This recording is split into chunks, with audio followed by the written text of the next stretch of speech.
Hello people! Welcome to another edition of A Dose of Drew, and this is another knife review.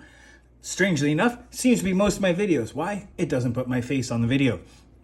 Plus, I like knives. They're cool. Anyway, this is the Boker Little Friend, a KnifeCenter.com exclusive. There will be a link to Knife Center down there. I don't have whatever they're called, the affiliate links or anything, so I can't get you a discount. They don't anything, but there is this at Knife Center. It is Boker, it is Little Friend, and here's the big thing right there. Take a look at that. S90V, of course, it's a Voxnase design. Little Friend Special Edition. Knife Center exclusive. Brown burlap micarta, brass backspacer, and a deep carry clip. Very, very cool. All right, couple of things. First, before we get too much into that, let us do some measurements. Changing up the way I do this just a wee bit. So, 7.5. 3 and... Well, quit moving. So, 3 and about an eighth right there. And a little over 3 1/8 on cutting edge. Not bad. It's the mid-size thing, really. It's the little over 3 inches on the blade. Little over 7 overall, but less than 8. Not a bad bit, really. It is, however, probably not the lightest thing. Actually, I shouldn't say probably. It's not the lightest thing out there. 4.5 ounces for a mid-size knife is not light. In fact, just to get an idea, here's the Giant Mouse Tribeca in MagnaCut, and that's almost an ounce less. So, we'll come back to that. All right, so again, the Little Friend, it is a Voxnase design. You can tell it has a lot of the same bits. Let's do a little bit of referential measurements here. So there's the Paramilitary 2 and the Para 3 lightweight. It is pretty close to the Para 3. Like, that's a real close bit, and definitely smaller than the Paramilitary 2. And it is right in, I mean, you look at the hand space on these things. Very similar. Actually, a little bit more on the Little Friend because it doesn't have the beak on the bottom like the Para 3, but it only gives you the back of the knife to support if you really need to. You don't have that little ledge. So there are some bits on there that are a little bit different when it comes to the Para 3. And of course, I better do this too, because Spydercos are pretty large at the little lump there. It's not too shabby. A little bit small. You can see it through the hole, or more importantly, you can see the hole over it. Not bad. Not bad at all. Cool. Alrighty. And of course, we are going to do one more. It's just blur. Much like a lot of my high school memories. And not just any leak, but a random leak. As you can see, very closer to the leak, but not too shabby on the blur. But if there's anything that gave an argument for the blur to have a choil, this is it, besides the blur itself. So there is that. It's not too bad of a size. And a couple of other great bestsellers. There's the Benchmade Bug Out. Again, very, very similar in size and cutting edge, which is an interesting thing. But it has the choil. And the Civivi Elementum, another well-known and often carried knife, right in there, right? A little bit taller than both of those, a little bit thicker. It's got kind of a heavier duty feel and vibe to it. And of course, this is it compared to my Wienar. As you can see, it is slightly larger, but my Wienar is just better shaped. All right. All right, the design, aesthetics, mechanics, the damn nice categories. The design. One is a Jesper Voxnase design. It's really hard to complain about this. This is a drop point with a clip point swedge. So overall shape is really, really cool. And then there's that swedge which helps it go through stuff. Not the thinnest thing in the world. In fact, We're on at 0. The overall, let's see the exact measurements on here. 152 thousandths, approximately. If I go up here, I might even get up to, yeah, there we go. And behind the edge, which is always tricky because you got to get right where that thing Spyderco's are nice because they put it right there. Fairly thick behind the edge. 22 thousandths. Not the thinnest thing. For S90V and that thick blade stock, that's pretty good. And just in case you're wondering, overall on the knife, without the thing, almost a 1/2 inch. 474, depending on when it decides to be cool. 475 thousandths, somewhere along there. All right. So it does slice very well, and it has a great thumb opener. On bearings, this has been oiled by me. It still squeaks. It has been used, too, quite a bit. Very good knife. Very, very good knife. If you've never had a Jesper Voxnaes knife, let me just start out with this. The ergonomics rarely fail. Rarely fail. They might be too small. They might be this, that, or the other thing. There's several of these. Here's another Voxnaes design, and you can see the thumb hole.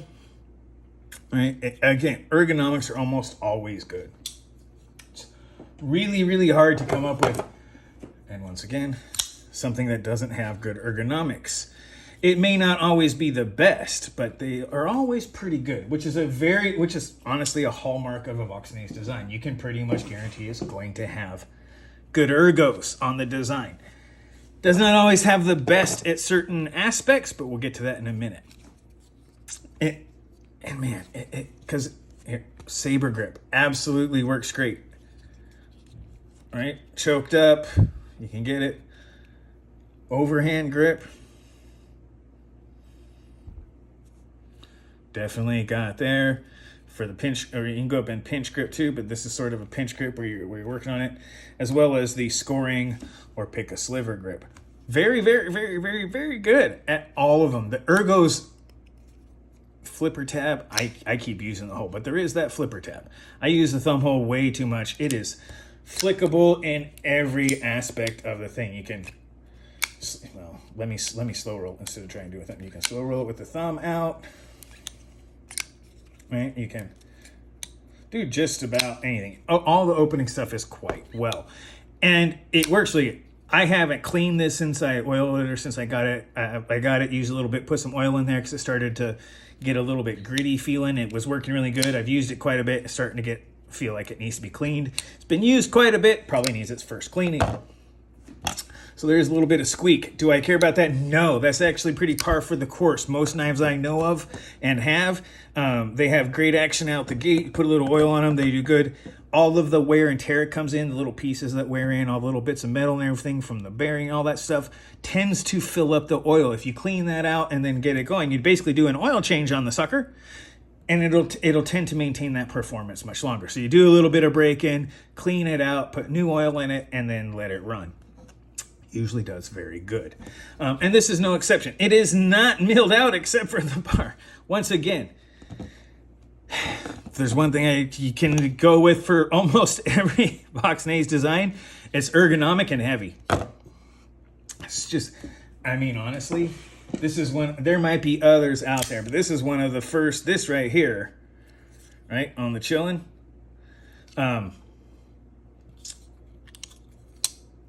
This is the first Voxnaes design I know of that actually has weight relief by milling on the inside. So apparently light knives aren't something that he likes. Same thing can be said. Ooh, that went flying out of my hand. Sitting on the Tribeca here. No milling except for that. We'll come back to this. Because the aesthetics on this with that semi-clip point, it really is just a really high drop point with the saber grind. And it does have a straight clip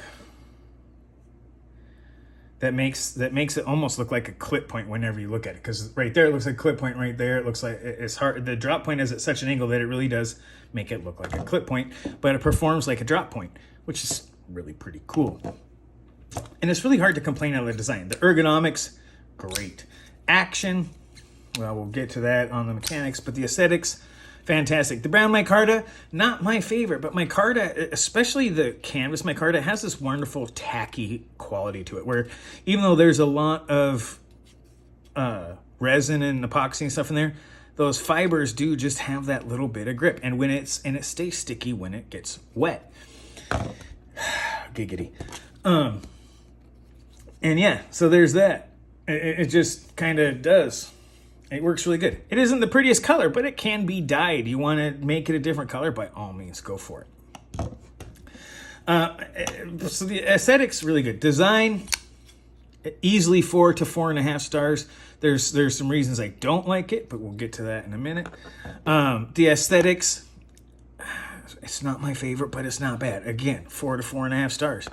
The mechanics, it opens, it closes, it does everything really well. The lockup is absolutely good. It is on there. There is no lock rock, no pivot lash, no back and forth. It is, in fact, that's how little pivot lash there is. It's pretty squeaky. S90V works great. Thick behind the edge with a fairly low, I shouldn't say low. Low degrees makes it sound like it's a low number, but low as in it's a higher number angle. It's not like a 13 degrees. It's probably close to about a 20 or so. Again, S90V helps to bring up the toughness and all that sort of stuff. So S90V being what it is, isn't the most tough, but having it thick behind the edge and a thicker bit of blade stock with a saber grind, so it'll probably help with the grinding parts. And also helps with the warp. And this is one even secondary bevel. Pretty much everywhere. It is very, very similar all the way across. No smiles on the finger choil. It misses all the plunge grinds. All the stuff's in the right. And that tiny bit of jimping is in just the right place. It really is. So that one spot where it just is natural to go. It's an interesting spot that they are able to narrow down to that much. Pretty cool. And it is not the most drop-shotty thing, but it is absolutely predictable. It is hydraulic in its action. And you can moves it a little bit more, moves it a little bit more. Very predictable and manipulable, which is good. And S90V. Really glad to see this, and we're going to get back to why that's so huge on this knife. Because one of the first things I'm going to do on the design aesthetics mechanics is bring the weight issue up, because when it comes to this knife, there's a really good argument for the Tribeca instead. And I want to get that through before I get into the next parts, because the nice part is where I'll refute this argument to a certain extent. It's comfortable. It's rounded. It's well done. The Fox knives did a great job on the Tribeca. It's lighter in the pocket. It has a great clip. It doesn't quite go full. It has the lanyard back here, which isn't my favorite, but this does a lot of the same things well, and it's contoured and lighter. So this almost seems like I would recommend it. And it's MagnaCut versus S90V. You know what you're giving up. MagnaCut is, the all-around. This is the decathlete, the triathlete. This one is the all-around winner. This is not just in weight class. MagnaCut punches above its weight, and it does the triad of knife steel qualities, all very well. Toughness, corrosion resistance, and edge retention. The three biggest things in the knife world. It does all three at a high level. S90V, you give up some toughness, you give up some corrosion resistance for about twice the edge retention. Still more stain resistant than D2, though probably not by much. And its toughness is right up there with things like CPM 20CV, M390, and all that stuff. So even though you give up some toughness, it's not that much in a real world scenario. Yes, you don't want to be using this too much to chop, but they did engineer some help in there. So yes, the design, very similar, does a lot of the same things as the Tribeca. It has a little bit different of a blade, better or worse, maybe up to you, whether you like it or not. The MagnaCut may or may not. For me, the contour scales is a big one, because that is way more comfortable, but that comes into the next part. Because even though this is a distributor exclusive or a retailer exclusive, knifecenter.com exclusive, I'm sure they have it at their physical store as well. It's just across the country from me. The noteworthy points on this is a Boker, right? It is the Boker Plus, so it is a Chinese-made Boker. Fox design. And then for an American retailer. This is S90V. And one of the noteworthy points is going to be the cost to value on ratio, and I'll get to this in a minute. This S90V in a very hard use, heavy duty, medium-sized pocket knife. And it is great in that. You have the micarta for grip. It's got the square faces, which a lot of people like because it gives them a lot of control surface, right? They know exactly where it is. Instead of a tiny little thing, you got a big flat spot for your thumb and your finger. You got a big flat spot. I understand. I get it. You get big flat spots and big flat surfaces, which are a lot of control surfaces, and they work great. And that's really, really cool. And the intended purpose of this is to be a long-lasting, heavy-duty pocket knife, right? There's EDC and more to really, really put it there. EDC and more. It's not a chopper because of the S90V, but you can probably do it. But that S90V is probably, if you just use this as the all-around package piercer, saran wrap slicer, cardboard carver, and envelope eviscerator, it will do all of them very well. And you probably won't need to sharpen this for a long time. That is I'm going to bet that's a 20. I'm going to bet that's about a 20 degree angle on the, that's about a 15, that's about a 13. I'm thinking 19 or 20 on the angle on this thing. I'm guessing just by, I'm eyeballing it. I don't have a protractor here to give a good thing. I'm just literally guessing. I could probably grab one, which would be the first time I ever did it for a video, which would be an interesting thing to do all around. But once again, fortune favors the prepared, and I'm not. So here we are. And that's going to bring us to the intended purpose and noteworthy points. The noteworthy points, quite honestly, is going to be the cost of this knife. Everything I just talked about. There is a regular version of this knife that is an S35VN, and it retails for around between 170 and 100. I'm going to say around 175 bucks. You might be able to find it a little bit cheaper, but that's the standard retail price of the normal S35VN. I believe it's G10 handled version. I don't know what magic Knife Center pulled off when they started this order, but they're honoring, whenever they ordered it, the manufacturer is honoring the price they quoted at the time of order. You can get these for $150. S90V, Voxnays design, great execution and manufacturing tolerances. Very, very well done. Boker's a good company, and Boker Plus, though it is their offshored brand, still usually does pretty darn good. And that's really, the cost to value ratio on this for S90V is incredible. The last time I saw anything that came close to the price is this, and this is M398, which is like M390 with a bit more of an vanadium. I would say close to about 8%, hence something like the M398, which brings it closer to the S90V, right? So this may or may not be your cup of tea. I personally love the Chillin'. It is an extraordinarily comfortable and usable knife. Again, thick blade stock. But I don't even know how. The S30V on the Hogue K320, the S30V is that same price or more expensive. It is just really hard to fathom how they were able to get S90V into a $150 package. This is really, really, really incredible. And that's really the big thing. It's $150. The Tribeca I was talking about before, $215 for the Magna Cut.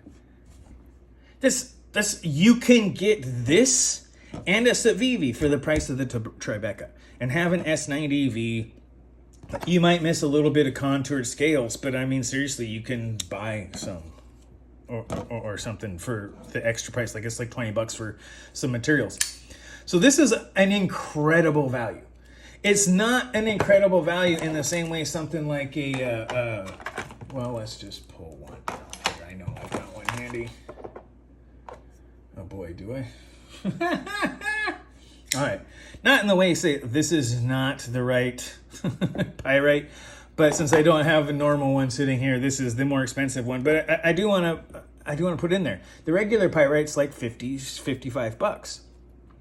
This is a $200 titanium handled pyrite with S90V for $200. Really close, but and yeah, you get a little bit more, but that's just it. This is competitive. This is hardcore competitive. This is S90V at $150, and that's really hard to keep saying and not imagine just how incredible and cool that is. Because I mean, honestly, like I'm looking, I think this was one of the last. There's a few you can get there, but just comparing something like an S90V Para 3 lightweight. That was around the same price, like 150, 160, somewhere around in there at the time I got it. Yeah. In some ways, it's a better knife. It's got more stuff put together. It has a little bit more heft to it, if that's what you like. Or even if it's not, you can at least admit that they're doing something cool with it. It's got a lot, like S90V is, I'm trying to see if I got another one handy here in it. I think the only thing I have is the pyrite. So $200, which is, again, a great bargain on S90V. It's starting to become where people were around the 150 mark for this, but around the 200 mark where people were going before with like M390 and stuff. S90V seems to be taking it, and I'm here for it. I am glad. Like S90V is one of my favorite high-end steels, and I think I just found another one. That's an expensive S90V. I think this is like a $300 Spyderco for crying out loud back when they had it. They still do, with the Starburst carbon fiber. So S90V is usually not super cheap. It is, in fact, usually quite expensive. It does take a lot of grinding. It does take a lot out of materials. Takes a while. Takes some hand. All that stuff. So yeah, very, very, very cool. And it is a huge thing for this price. Again, $150 for S90V. Bringing it as far as competition goes, not trying to milk it, and that's really good to see. I expected this to be okay. It was a Boker in a Vox design. I expected it to be okay. It's great. So it exceeded my expectations a little bit. My requests are going to be easy. Lighten this thing up. Put it on a diet. Get rid of that brass backspacer. Give me something like an aluminum backspacer. Lighten this up. As long as you got nested liners, for crying out loud, give me some contouring. Right? Make this more comfortable for my hand. Is really like, marry these two knives together and give me their love child. Give me a Magna Cut or S90V blade with this kind of thing, the lightness of this and the contouring and the lanyard assembly of this and an aluminum backspacer, as well as all the crown and other stuff that goes with it. This is, give me something more. Would it be as cheap? Probably not. In fact, the regular S35VN version isn't this cheap. It just isn't. So I am going off and off about how cheap this knife is, but that really is one of the biggest noteworthy and selling points of this knife. Its intended purpose is EDC, but it also its noteworthy point is that it comes in pretty cheap for what it's got. And that's really cool. It has a great design. It has great aesthetics. The mechanics are pretty darn good. It's a S90V with micarta. It's incredibly cheap for an S90V knife, which gives it a really good cost to value ratio. And really the only requests I have to make this nicer is lighten it up and give me some contour. The contouring is definitely something more of a preference for me.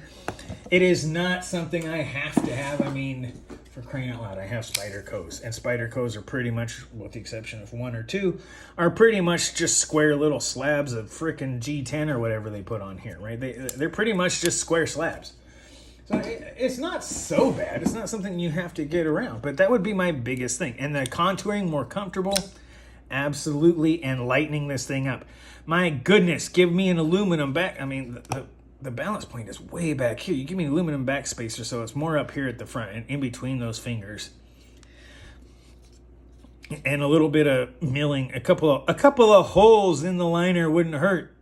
I don't know if you've seen the Eiffel Tower or anything, but Yeah, there's the thing called like trusses and, you know, skeletonizing and all that stuff, and it maintains a lot of strength while just making it kind of wispy.